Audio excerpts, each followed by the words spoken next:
Hello and welcome. Now, the off-cycle elections in Bayelsa, Kogi and Imo states may have come and gone. The talking points still remain. The main opposition parties in the three states who lost in the election are raising dust with the entire process. All of them have rejected the outcome and accused the Independent National Electoral Commission, INEC, of failing in its responsibility of ensuring the process was free and fair. The losers also allege the process was fraught with irregularities, vote buying and violence. INEC on its part has strongly denied accusations by the main opposition parties that it tampered with any result or data on the election result viewing portal IREV. Now, in all the three states, incumbency was a major factor in the outcome of the election, with incumbent Governor Hope Uzodinma of Imo State winning by a wide margin of 540,308 votes, while his closest challenger, Samuel Anyanwu of the PDP, had just 71,503 votes. In Bayelsa State, incumbent Governor Duoye Diri was declared winner with 175,196 votes to defeat his closest rival, Timipre Silva of the APC, who polled 110,108 votes. In Kogi State, even though the incumbent governor was not on the ballot, the man he is backing, Usman Ododo of the APC, was declared winner, polling 446,237 votes, while the Social Democratic Party SDP candidate, now Murtala Ajaka, trailed behind with 259,052 votes. The PDP candidate Dino Melaye scored a paltry 46,362 votes to come a distant third. INEC had initially ordered that fresh elections should be held on Saturday, November the 18th in some polling units in the state where election was cancelled. But it is not looking like that election will happen again, since a return has now been made. And even if the rescheduled election were to take place, it would certainly be a mere academic exercise. Joining me now to review the entire process is Nelson Ekujimi, an observer at the Kogi governorship election and a political affairs analyst. Joining us on the program as well from Owerri, Imo State, is Chibundu Uchegwu, who is a good governance advocate. Let me start with you, Nelson, because you observed the election. Let's even talk about the election that INEC talked about conducting now in some of the local governments in Kogi State. I don't think that is going to happen again. I mean, since a return has been made. I doubt strongly, because since a return has been made, that election becomes a foregone conclusion. And the reason is because, whatever, I mean, when you look at the total number of registered voters in those polling units, it makes no difference. That wouldn't make any difference at all. Yes, but overall, how would you assess the entire election? Well, as an observer who was there on ground in Kogi State, I arrived in Kogi State about 72 hours to the election. And, you saw a huge number of security operatives who were all over the place. You also saw area patrol of a police helicopter, military patrol on the streets of Kogi. And by and large, prior to the election, people, confidence somehow was boosted with the huge number of security operatives on ground. Come election, I will tell you for free, about 24 hours to election or about 12 hours to election, I was still out there, and the streets were still busy. People were going about their legitimate business. You couldn't feel any tension in the air, especially in Lokoja, where I started from, the state capital. Then come election day, as early as 7:38 a.m., election materials and security personnel had arrived at polling stations. I particularly started my observation from a polling station at polling station 059, Ward 1, open space in front of Ava Hotel, Aliata Road in Lokoja. And by 8:30, polling station opened. But unfortunately for us, one of the party agents was nowhere to be found. We only had 2 party agents at that polling station. And we waited for him till about 9. And they came in some few minutes to 9, and the voting center opened. People were screened with the beavers machine. Names were posted on the wall, and from reports gathered from the states, the logistics of INEC in Kogi was good. The security deployment was excellent because it boosted the people's confidence, and it went a long way to maintain law and order.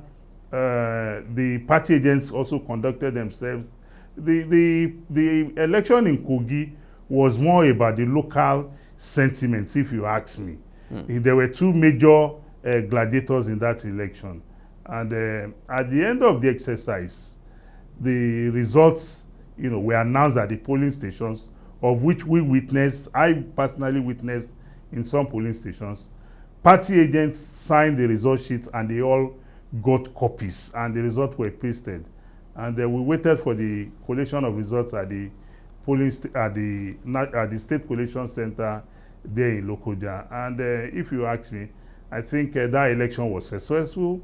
That election was credible. I'm going to come back to you because we also have, there were allegations of overvoting made by some of the candidates who lost in the election, but we're going to talk about that. And there have been allegations that in some cases the BVAS was bypassed, and I'm just wondering how that could have happened. But we're going to talk about that. Let me come to you, Chibundu. I believe you followed the entire process in Bayelsa, Kogi, and of course Imo State. Looking at Bayelsa and Imo State now, give me your impression of the elections. Okay, yeah, thank you for the opportunity. Actually, the much announced and the awaited 11-11, because before November 1st of the election, everything about Imo people is 11-11, meaning that November 11, that is the state with the cities, the over 2.4 million PVC holders will hit the polls to elect their governor for the next 4 years. People prepared for the election. But what actually happened on the day of election, I have several said this, that in the build up to every election, we will see a series of preparations, and say they are prepared, the people say they are prepared, everyone say they are prepared. But on the election day, what actually changes? That is what really concerns or bothers over so many of us. The actual preparation that we had in the course of preparation will not be implemented on the actual election day, because we saw vote buying. Security agencies, they were helpless. They were not arresting the vote buyers and even the vote sellers, because there was a transaction. The buyers and sellers, none of them was arrested. The INEC people, the INEC as an institution, INEC as an organization, I do not have problem with INEC as an institution, as an organization. But the personnel in INEC, that is where my issue is. In the field proper, you see them compromising. So what really changes? So that is what. Then on the political parties, there are 18 political parties, but 17 really participated in the election. But on the day of election, I saw on seriousness in the light of most political parties. Could you believe that in most polling units, not some, most polling units, you will not see up to 4 party agents here, meaning that most political parties were not prepared for the election, whereas INEC law said they will provide the names of agents maybe a month ahead of the election. But on the polling many polling units visited or observed, we did not see up to 4 political party agents observing or monitoring the process, meaning that there's no preparation from most political parties. They were only showing off, saying they were campaigning on this, but they were not serious actually. Now, our voters, the state recorded low voter turnout on 11-11. That was something last week. The state recorded. Now, I'm going to approach this in 2 ways. One, they have lost confidence in the system. And secondly, no party or no candidate was able to convince the voters to come out and cast their votes. Okay, I'm still going to come back to you. Nelson, the issue of voter turnout is a big problem. I mean, in the last general election, we saw low voter turnout. I mean, you saw what happened during the presidential election. Voter turnout was really, really poor. And even in the state elections too, I mean, voter turnout was extremely poor.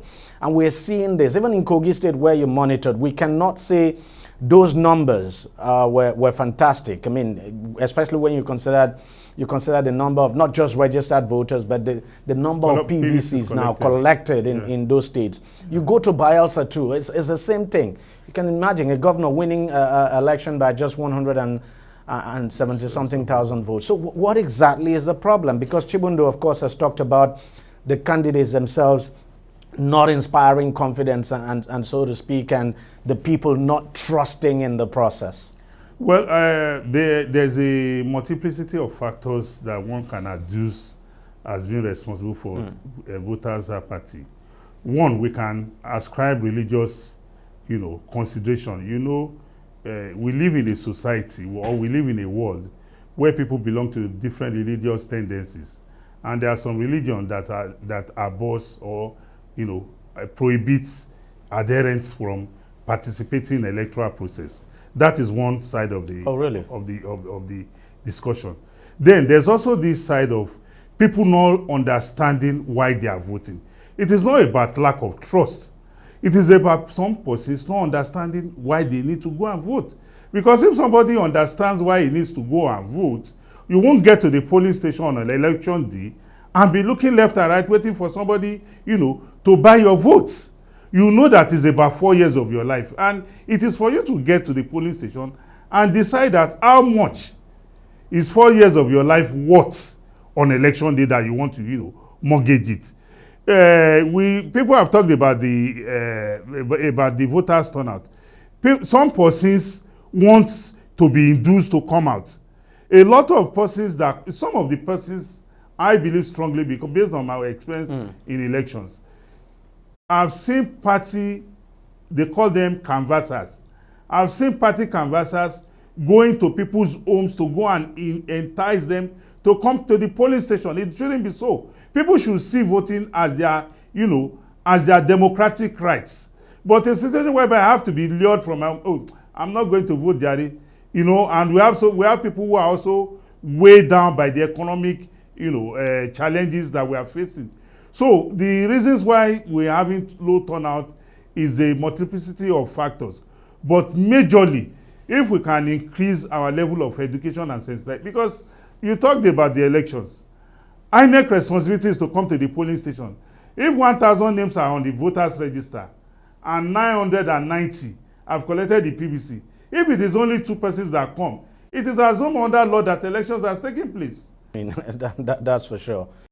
All right, we'll take a short break and we'll be right back to continue the conversation. Stay with us, don't go away.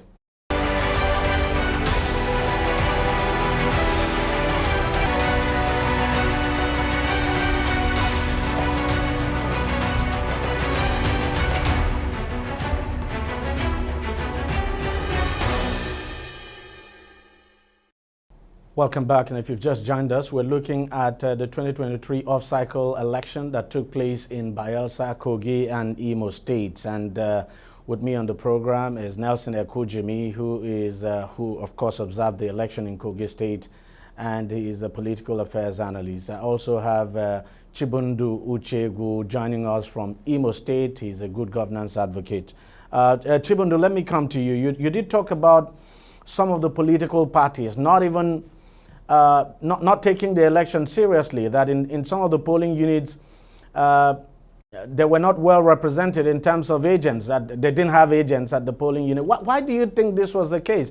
Is it that some of these political parties actually conceded defeats even before the election? Yes, they actually conceded defeat before the election. So they were not prepared, in fact. Remember, the election was announced, the result was announced on Sunday. On Monday, some of them went to the governor to congratulate him, pledging to work with the governor. I don't have a problem with that. I don't have a problem with that. But at an issue, the level of their campaigns, their posted, though there was a restriction, there was a state restriction that before you mount any billboard or posters here in the state, you must pay 54 million naira. So it was only APC that paid it, so to say, because there was no evidence showing that APC had paid. Because if APC had paid the money, it would have gone to the state government, because APC is in charge of the state. So there was no evidence APC paid, but other political parties, none of them paid. That is not even the case. But the level of their campaign, they only concentrated here, or they only concentrated in Owerri. Owerri is only a local government out of 27 AGS in the state. Here in Imo State, we have 27 AGS. It should be the grassroots you should be reaching. People here in Owerri are well advanced in knowledge. They are advanced in voting power. They are advanced in voting choice. They know who to vote for. The people that should be informed that you should go and campaign to, that you should take their campaign to, are the people at the grassroots. They are the majority. It's where you get swing votes. How many people here, how many voters here are in Owerri? Just few number of us. But over there, but these political parties, they did not reach this grassroots. So what evidence can they show that they were prepared for the election? So they were not prepared. And I'm not going to blame them, because they said maybe some of them say, okay, let us try luck. Maybe it's an opportunity to engage. But that is not even a problem too. But on the day of election, that should be the maturity day of their preparation. But there was nothing to show for it. You will go to some polling units. You see agents of PDP, which is a major political party, agent of APC, which is a major political party, agent of Labour Party, which is a major agent of ABGA. Where are others? Where are others? Where are other 14 or other 13? They were not able to, we couldn't see them anywhere. So there was no preparation. That is why I said their campaigns only features in areas of Owerri, not to the grassroots.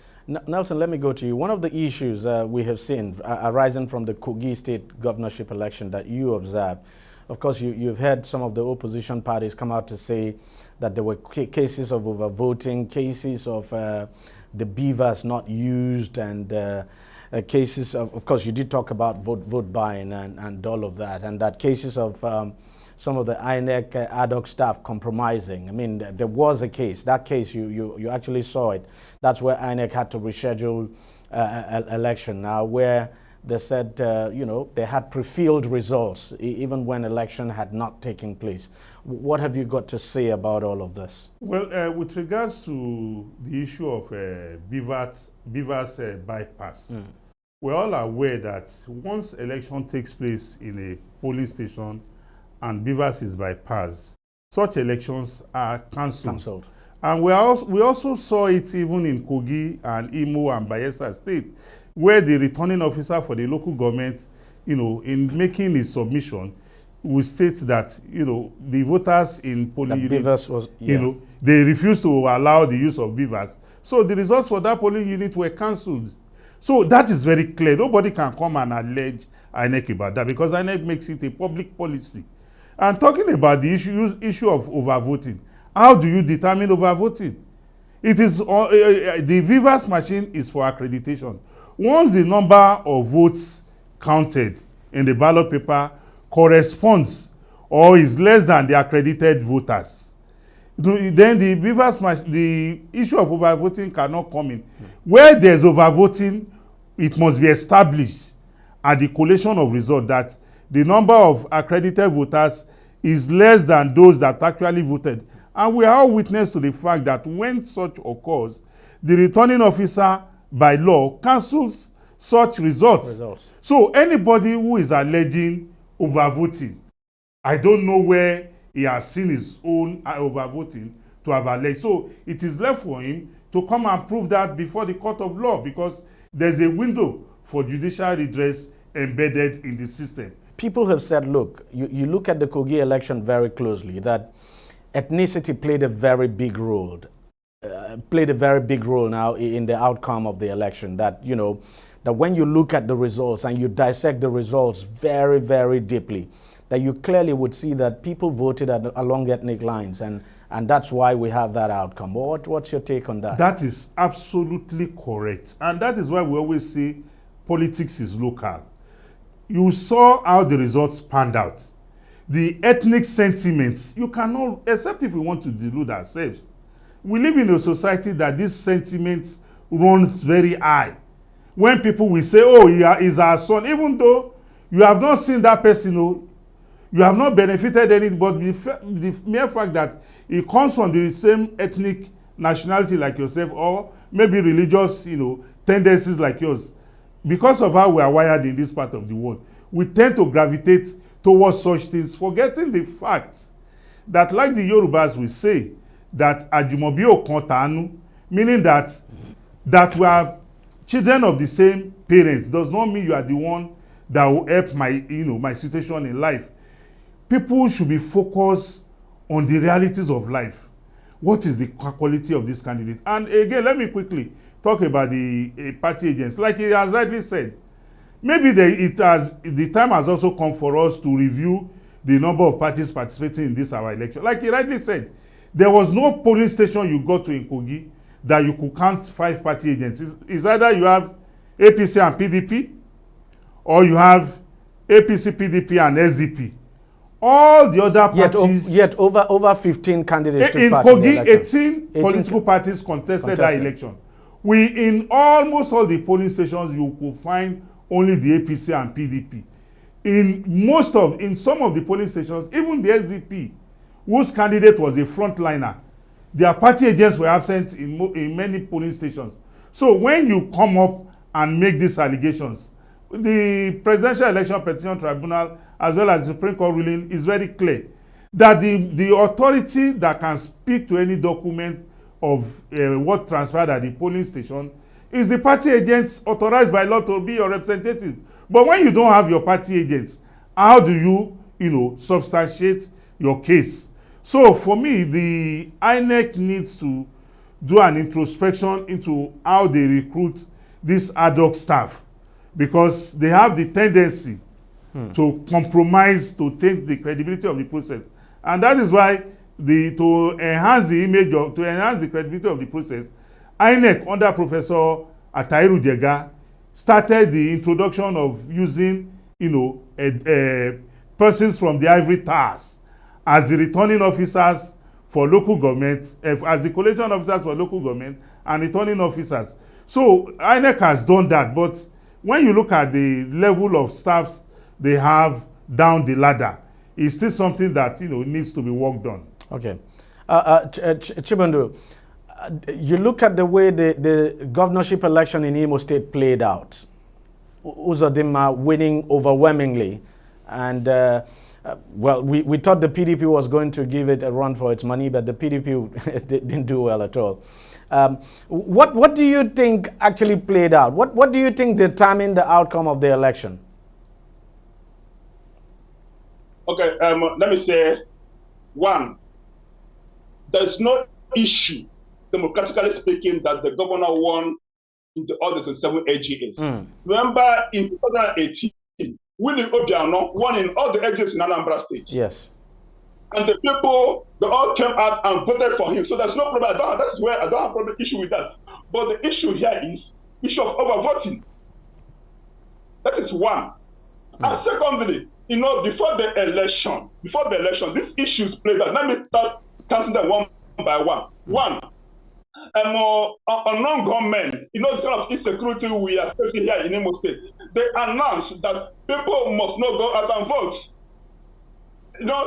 On the election day, we had heavy presence of security men, army, civil defense, police. But the security men, they will not reside in this level of communities. They will go, and this unknown gunmen will start visiting the families of these people who has gone out to vote, visiting them and terrorizing or even killing them. Therefore, they didn't come out and vote. So they had to secure their lives, because they know that one of the reasons on Mondays people do not go out for their business is that the government will say go about their business, but the people not still go, because when they suffer or undergo damages or losses, government does not pay compensation. That is why they don't go out. Now, the security agencies, they will not reside permanently in this community, but these people, they will always be in this community, and this unknown government, they will always go there and terrorize them. That is one. Secondly, before the election, There were protests from political parties, not opposition political parties, civil society, and including the community people, saying that INEC rec, Professor Sylvia Adu, should leave. That they do not have confidence in her because of the kind of exhibition she exhibited on 25th and March 18th election, that's February 25th and March 18th elections. Therefore, they cannot trust her again. Since she continues to be here, they will not come out and they will ask what is the essence again. Because since she compromised the standard of sanctity or righteousness of the election on 25th on March, they will not come out and vote again. That is second. Thirdly, security agencies. Some of them compromise the sanctity and righteousness of the March 18th election, February 25th election, and none of them was punished. Though the CP Muhammad Bade was removed from the state, but that was not all. That was not all. Some days ago, I was discussing with my colleagues. Is it about saying that CP Bade should be removed? Now, what of other personnel in the force? Wouldn't they be punished? So none of them was punished, none of them was brought to book. And there's the possibility of this, since none of them was brought to book, there's a possibility of all people doing the same thing again. So these were the factors that made the people not to come out. And the people who could come out, those are the people who believed in the governor of Ethnicity, those who believed in APC, and those who are supporters of APC. But the actual swing voters, certain things made them not to come out. So these are the factors that are released earlier. And as I said earlier, the first thing I said that obviously you're saying that you're saying that the governor's supporters actually turned out en masse to vote, and but that people actually people who would have voted for the other candidates were not able to come out because they were scared. I get your point. Unfortunately, we've run out of time, and that's where we just have to draw the curtain on the program. Chibundu Ichegbu, good governance advocate who joined us from Imo State. We thank you very much for your time, and thank you for joining us on the program. And Nelson Ekujimi joining us, of course, here in Lagos. Thanks for coming on the program. All right, that's how much we can take. We'll see you again next time. Bye-bye.